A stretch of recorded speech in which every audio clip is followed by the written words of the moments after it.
Kuminsan yung mga dumarating na unos, hampas na ng Diyos yan sa mga taong hindi lang nakakalimot. Kasi iba yung nakakalimot kaysa doon sa talagang nagpapabayana. Ayaw nang kumilala sa Diyos. Mga taong rebelde na sa Diyos na pumanig na kay Satanas. Basahin natin ang unang Timoteo 5:15. Sapagkat ang mga iba'y nagsibaling na sa hulihan ni Satanas. Nasa kampo na ni Satanas eh. Hindi lang sila nakakalimot sa Diyos, sinasadya na nilang labagin ang Diyos.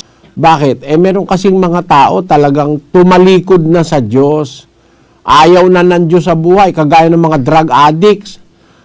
Wala nang takot sa Diyos yung mga drug addicts. Pati ka mag-anak, anak, pinapatay. Merong mga binata't dalaga, magse-sex, pag nabuntis, ilalaglag.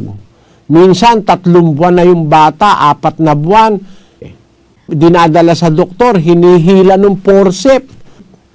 Papatayin yung bata. Walang kalaban-laban yung bata na nasa loob ng tiyan. Pinapatay ng doktor at saka nung ina, magkakasabwat sila. Napakasama na ng tao ngayon. Kaya yung mga nangyayari ngayon sa mundo, wala nang mga konsyensya.